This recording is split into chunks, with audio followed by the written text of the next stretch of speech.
What's up YouTube, Capital G here. So it looks like there has been a huge leak for Dimension of Chaos, and there are a lot of OCG exclusive world premiere cards that have been announced or actually been revealed, leaked, whatever you want to call it.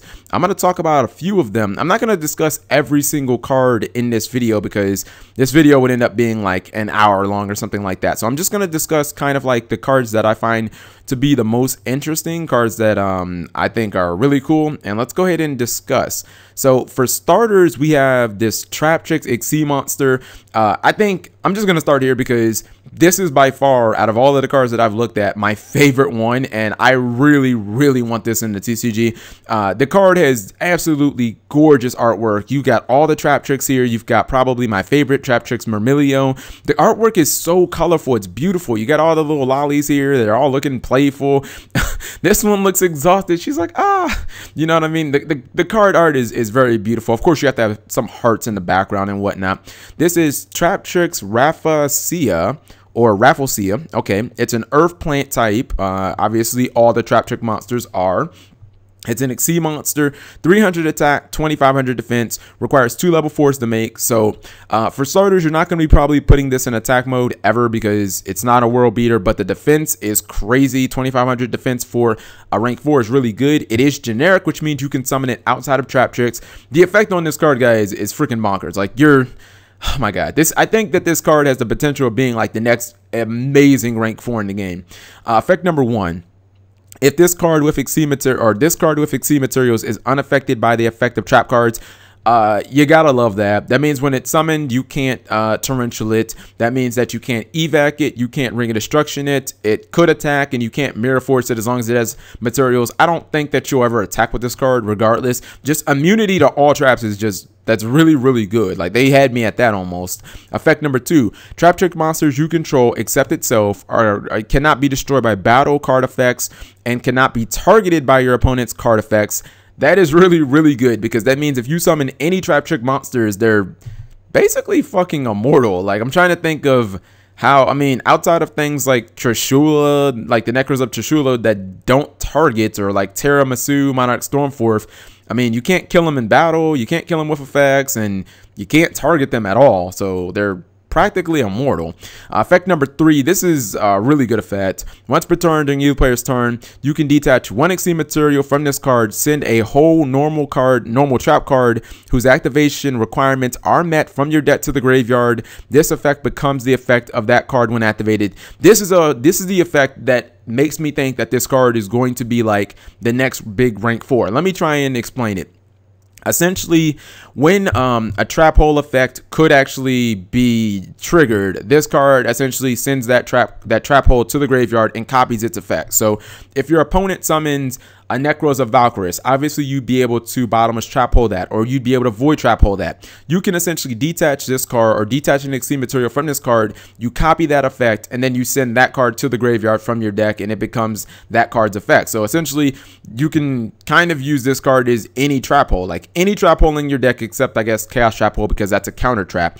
So if you're running any type of deck like rank 4 base that runs a bunch of defensive cards like Teller Knights or Gergia or anything, if you're always going to be running bottomless for the most part. If you're running Nightmare, Void Trap Hole, you're running Space Time Trap Hole, Nightmare, like this card essentially just copies them. And as long as you're running more than one, then I think that this card should definitely be in your deck. The fact that it's just immune to any traps as long as it has materials, that's just icing on the cake. And obviously in Traptrix archetype, it's like broken because it makes them just godly. Next up, we have a Sylvan XYZ, which is cool because it's rank 1, and I thought that Sylvans already have XYZs. I believe they're either rank 7 or rank 8. Like, they're really high. I know one of them is like a big ass chicken. So I thought that Sylvans were definitely going to stick to the high ground, but it looks like they're getting some low ones too. It being rank 1 automatically, like, it works in the deck because of Princess Sprout and because Spore, Glow Up Bulb. Like, there are already a lot of plants. Let's see what the card really is. It's light, obviously, 1800 attack, 100 defense.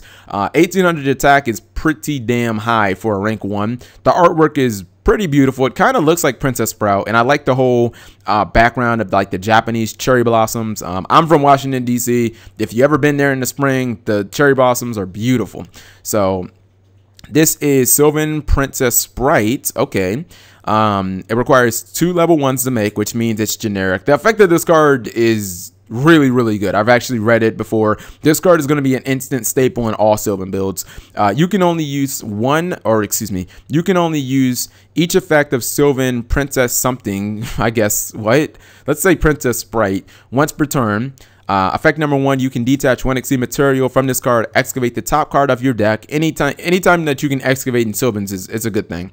And if that card is a spell or trap, add it to your hand. If not, send it to the graveyard. Okay, so effect number 1 is amazing for Sylvans. The only time effect number 1 could potentially be bad, the only situation I can think of is if you send like a Lone Fire Blossom. If you mill a Lone Fire Blossom, that's not great. But any other card in your deck is pretty much good because all the Sylvans will trigger if you excavate them. And then if you hit a Sylvan Charity or a Miracle Fertilizer or a Soul Charge, you just add it to your hand. It's just like, okay, free pluses. Effect number 2, you can send 1 plant monster you control, or you can send 1 plant type monster from your hand or face up on your side of the field to the graveyard, except this card.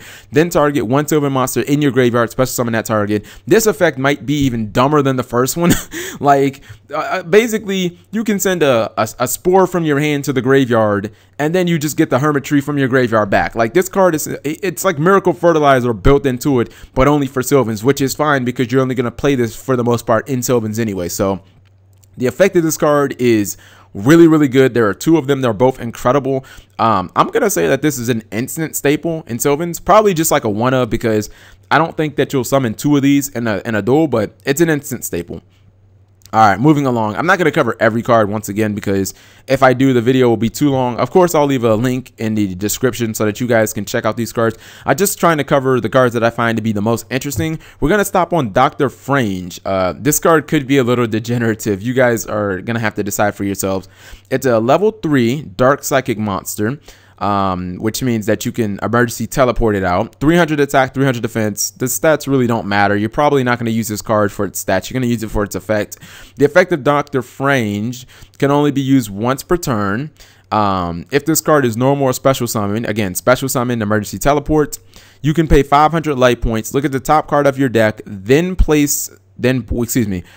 place it at the bottom of your deck, or you can reveal it to your opponent and you can add it to your hand. But if you add it to your hand, skip your next draw phase. All right, so when I first thought about that, I was like, hold on. So essentially you get to pay 500 light points, draw a card, you just have to reveal it to your opponent. You have to skip your next draw phase, but if you're playing an FTK deck or an OTK deck, does it really matter if you plan on killing them in that turn? If you're playing like some crazy chicken race OTK, FTK, like this card seems kind of perfect because it's searchable. You can use it when normal or special summoned, and you just get to pay 500 life points and draw a card. So I think it's pretty good. I mean, your opponent gets to see the card, but doesn't matter if you kill them. Next up, we've got Toon Barrel Dragon. As soon as I saw that, I was like, I'm pretty sure that's Toon Barrel Dragon. If you're a very old school player like me, you'll remember when Barrel Dragon was actually popular in the game. This was like way back. Bandit Keith used it in the show. He used it against Joey, probably my favorite duel in all of the Yu-Gi-Oh shows. Barrel Dragon was probably the best 2 tribute monster in the game until Buster Blader came out. And the effect is pretty much identical to the old Barrel Dragon. 2600 attack, 2200 defense, level 7 Dark Machine. Those are all taken from the original Barrel Dragon. The first 2 effects are just copies from Toons. Can't attack during the turn that it's summoned. If you have a Toon world and your opponent controls no Toons, you can attack directly. Effect number 3, this is again taken straight from Barrel Dragon pretty much. You can target 1 card on the field, toss a coin 3 times.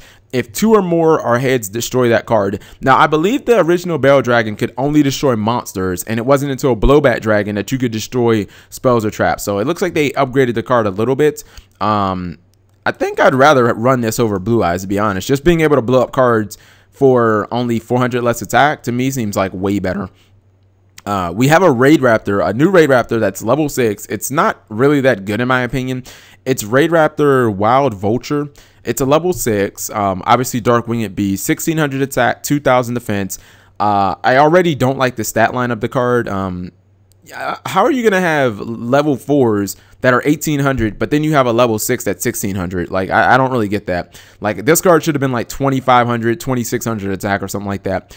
During the main phase, or during a main phase that this card was normal or special summon, you contribute this card special summon 2 Raid Raptor monsters from your hand and or graveyard whose level total 6. I mean, I guess it's a way to get 2 of these out, like the little level 3 out of your hand and graveyard, but like, that seems like a lot of work just to get to their rank 3 XE. Like, they need better ways. All you need to do, Konami, is just make a damn level 4 that can reduce the levels of Raid Raptor cards, and then you won't need to run crap like this. Like, this card is not practical. It's difficult to summon. The fact is, even when you summon it, you're really not even using it for, like, you're not even using it for the monster itself. You're using it to try and summon other monsters, to try and summon another XE monster. So that's way too much work to try and get to that XE, to be honest. Here's Shuffle Reborn. This is a card with a little bit of potential. It's a normal spell. It says you can only activate the 2 effect of Shuffle Reborn once per turn. If you control no monsters, target 1 monster in your graveyard, special summon it, but its effects are negated, and it is banished during the end phase. All right, so basically, it's kind of like a watered down Monster Reborn. You just have to control no monsters. Your effect is negated. But again, you can obviously just circumvent the last part, it being banished, by using that card for a ritual summon, an XE summon, a pendulum summon, or not a pendulum, but a synchro, fusion, XE summon, and then the card clearly won't be banished because it's not on the field anymore. So that's obviously a way of kind of circumventing that. Effect number 2, during either player's turn, you can banish this card from your graveyard, then target 1 card on your side of the field, return it to the owner's deck, then draw 1 card, but also banish 1 card from your hand during the end phase.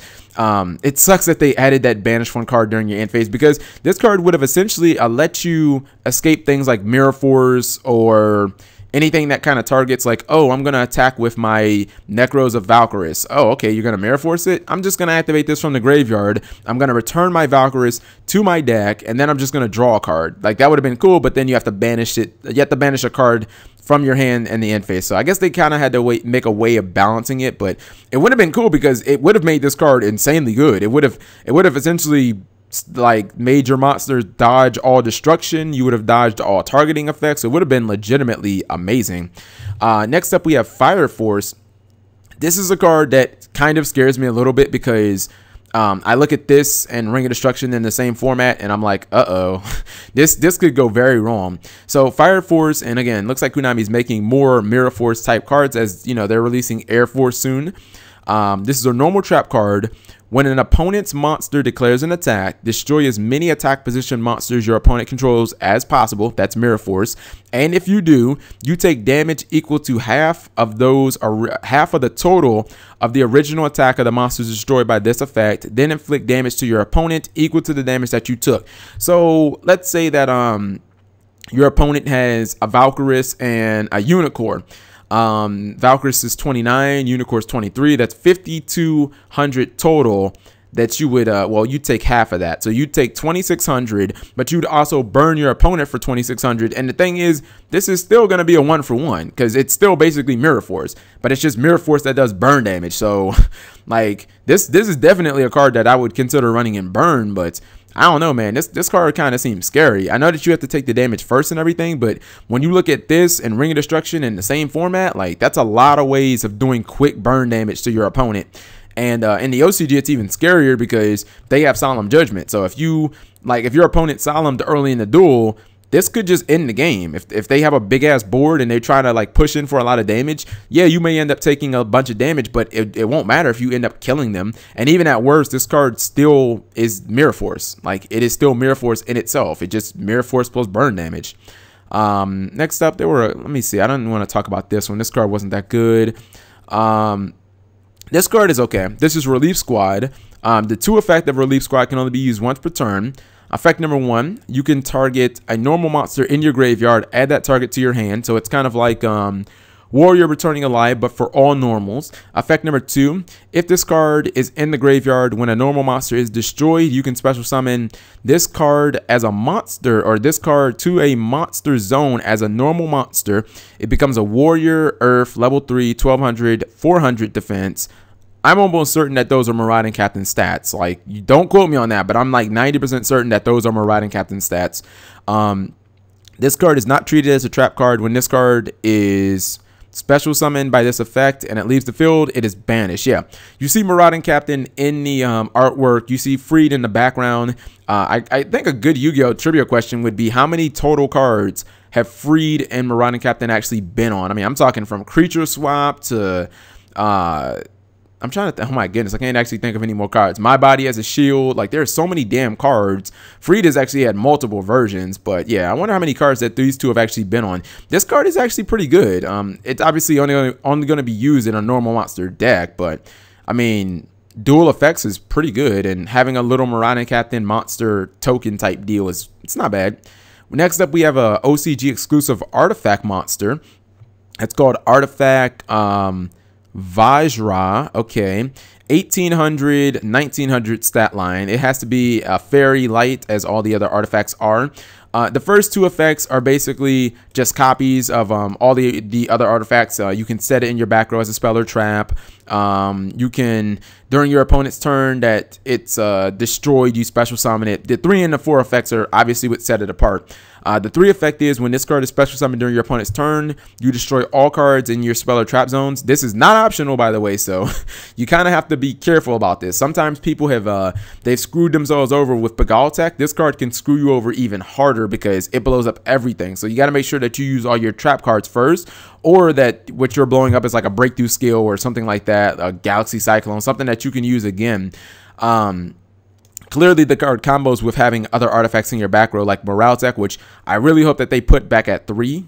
Effect number 4, when your opponent declares a direct attack, you can special summon this card from your hand. So this is pretty cool because your opponent would be forced to essentially have a replay and potentially attack this card. It having 1900 defense is actually pretty solid, and I like that Konami is making the newer artifacts have kind of hand effects too. Artifact Lancia was the first one, and now you have this one. So card is definitely legitimate. There's the Raid Raptor Ultimate Mace. This card is, it's not that great, to be honest. It's an equip card. It says you can only equip it to a Raid Raptor monster. The equipped monster gains 1,000 attack. That's perfectly, like, that's good because Raid Raptors, they obviously lack a lot of attack with their Xyz monsters. Effect number 2 has potential. It's just who's going to be dumb enough to trigger it. The effect number 2 says the equipped monster, when the equipped monster is targeted for an attack by a monster with greater attack than the attack of the equipped monster, you can add 1 rank up magic spell card from your deck to your hand, and damage you take from that battle becomes 0. That's perfectly fine. It's just, if you have like a Rise Falcon in attack mode, your opponent isn't going to just summon something and like try and run it over, knowing damn well that this card is going to trigger. So like, I really just don't see you ever getting this card's effect off, because I don't think anybody's going to be dumb enough to try and like let you trigger the effect. So I just don't really think that's going to happen. We've got the Boojin Pendulum monster. This card has a lot of potential. I think it's actually very good. It's Boojin Her Eco. It's a level 4. It's a Beast Warrior monster. It's searchable by Tinky, which is good. Pendulum scale 3, 1,000 attack, 2,000 defense. It is a normal monster. It doesn't actually have an effect, but it does have a pendulum effect, so it's kind of like Scout.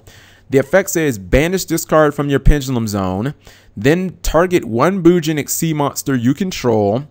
Special summon from your extra deck 1 Boojin Xyz monster with a different name than that monster, using it as Xyz material. Okay, so this special summon is treated as an Xyz summon. Xyz materials attached to that target also become Xyz materials attached to the special summon monster. Actually, you know what? No, I think I misunderstood the first effect. This card is not that great. I guess essentially, like, if you had a Susanoo Wu, you could banish this card and you could turn your Susanoo Wu into a Kagasuchi, but like, the thing about Boojins has always been Susanoo Wu is so much better than all the other Xyzs that it's the Xyz that, it's like tiramisu.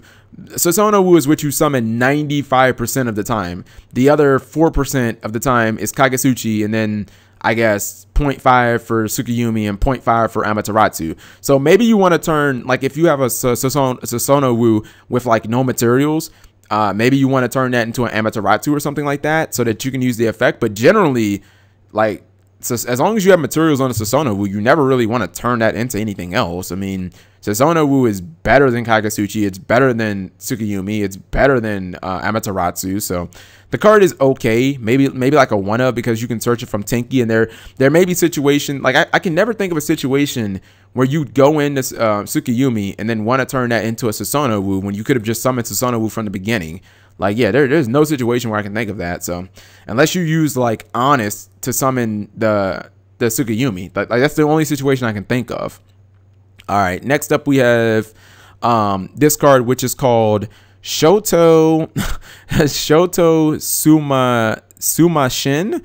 Probably butchered that pronunciation. It's this card right here. It's a reckless card, so obviously it's a quick play. I guess they're continuing the reckless cards like Rush Recklessly and whatnot. This card is actually far better than the other reckless cards. It says declare 1 attribute, then target 1 face-up monster you control. During that turn, if the face-up monster you control battles an opponent's monster with the declared attribute during the start of damage calculation, destroy that opponent's monster. This card is actually legit. Like, it kind of guarantees that you destroy any monster. Like, it kind of, if it resolves, it's a guaranteed 1-for-1. You can have like a Boojin Yamato, and let's say you don't have Honest or Crane or whatever, you can just attack into a Valkyris and you can be like, activate this, you know what I mean? You can say, all right, you don't have a response, activate this, call water, and then any water monster that you attack during that turn, your Boojin Yamato will destroy at the beginning of the battle phase or the damage step. So this kind of allows you to take down pretty much any monster in battle. So the card is, it's legitimate. Like, I think it's actually pretty legitimate. Not going to talk about these. These cards aren't really that interesting. There's a new Magic Spec. We already seen this card right here. There's a new Magic Spectre XC. Actually, I guess this could be the last card that we talk about. It's rank 4. It's called Magic Spectre Paladin, the Ryzen Draco Slayer. What? That's a lot to put in a it's a lot to put on a card text, but the artwork's actually pretty cool. It's a rank 4 wing or wing. It's a Wind Dragon XC monster. Okay, 1850 attack, 2000 defense.